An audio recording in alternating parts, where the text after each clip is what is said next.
देख लीजिए किस तरीके से मनोज पासी जी की हमारी ख्याल से वाइफ है। ये लीजिए आप किस युग में जी रहे हैं। वर्तमान की सरकार में इतने सांसद विधायक जो हैं वो क्या कर रहे हैं। और मैंने देखा कि बैजनाथ रावत जी भी मुख्यमंत्री जी से मिलने गए थे, तब भी वो थाना प्रभारी अभी भी उस थाने में बैठा हुआ है। ये कहीं ना कहीं पासियों के मान सम्मान स्वाभिमान को ललकारने वाली बात हो गई है। और 31 तारीख को मनोज पासी जी सिविल लाइन धरने पर बैठ रहे हैं। मैं सभी समाज के और एससी समाज के और उन सभी सर्व समाज के लोगों से, जो भी शोषित वंचित पीड़ित समाज के लोग हैं जिनके साथ ये दुर्व्यवहार हुआ है, जो दबाए गए हैं, मैं उन सभी लोगों से कहना चाहूंगा कि आप लोग भी सिविल लाइन पहुंचने का काम करिएगा। आपका भाई सूरज पासी लाखन आर्मी राष्ट्रीय अध्यक्ष भी पहुंचेगा, क्योंकि अब हम लोग बिल्कुल पीछे हटने वाले नहीं है। क्योंकि कहीं ना कहीं आप समझिए भारतीय जनता पार्टी में इतने बड़े पद पर बैठने वाला व्यक्ति मार खाया और उसकी भी एफआईआर तक दर्ज नहीं हुई, क्योंकि थाना प्रभारी जो है वो ठाकुर बिरादरी से आता है और हमारे मुख्यमंत्री जी भी ठाकुर बिरादरी से आते हैं। इसलिए अभी तक थाना प्रभारी के ऊपर कोई कार्रवाई नहीं हुई है। ये देख लीजिए, केवल पासियों का वोट लिया जाता है और पासियों को छोड़ दी जाती है वर्तमान की सरकार में। तो मैं कहना चाहता हूं मेरे पासी भाइयों,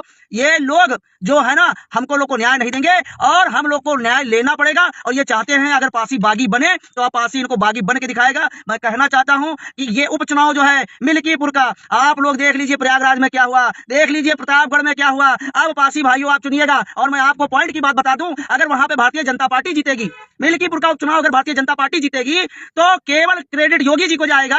और वहां पे अगर समाजवादी पार्टी जीत रही है तो क्रेडिट पासी समाज को जाएगा। और कहीं ना कहीं अब हमारे नाक की बात आ गई है, हम लोग अपने अधिकार लेंगे और आप ना दीजिए न्याय, हमको ना दीजिए न्याय हम लोग लेके रहेंगे। हम लोग उत्तर प्रदेश में केवल 17% हैं, कई करोड़ हम लोग उत्तर प्रदेश में हैं। मैं अपने पासी भाइयों से कहना चाहूंगा कि मनोज पासी की जो लड़ाई है, पूरे पासी समाज के मान सम्मान स्वाभिमान की लड़ाई है। आप लोग एक हो जाइए और प्रयागराज में अपनी ताकत दिखा दीजिए। लाखों की तादाद में प्रयागराज में पासी निवास करता है।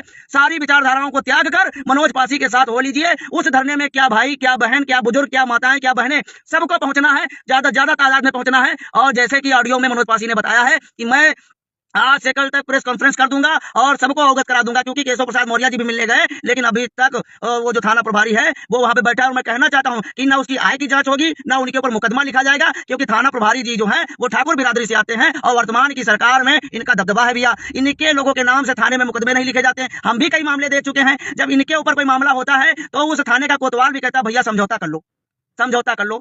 हम लोग एससी समाज के लोग भारतीय जनता पार्टी में घास पूरा हैं। मैं उन सभी एससी समाज के लोगों से कहना चाहता हूं, और आप देख लीजिए कोई भी मंत्री जिनकी छोटी छोटी पार्टियां हैं जो भारतीय जनता पार्टी में जुड़े हुए हैं, कोई खुश नहीं है। और आपने, मैं एक मोटी मोटी बात बता रहा हूं, अगर आपने मिल्कीपुर का उपचुनाव इनका जिता दिया तो आप लोग समझ लो पासियों, आप लोग ढूंढ ढूंढ के मारे जाओगे, ढूंढ ढूंढ के मारे जाओगे। अगर इनसे कोई भिड़ जाएगा तो समझ लीजिए मुकदमा भी खाओगे और मार भी खाओगे। इतना आप समझ लीजिए। ये देख लीजिए क्या हो रहा है, क्या हो रहा है। इतना बड़ा पदाधिकारी भारतीय जनता पार्टी का, उसका मुकदमा नहीं लिखा गया। इससे आप क्या अंदाजा लगा सकते हो कि भारतीय जनता पार्टी में पासी समाज की कोई इज्जत नहीं है, कोई सम्मान नहीं है। आप इतना समझ लीजिए। और ये कहीं ना कहीं पीड़ा कर गया है, ये कहीं ना कहीं पीड़ा कर गया है।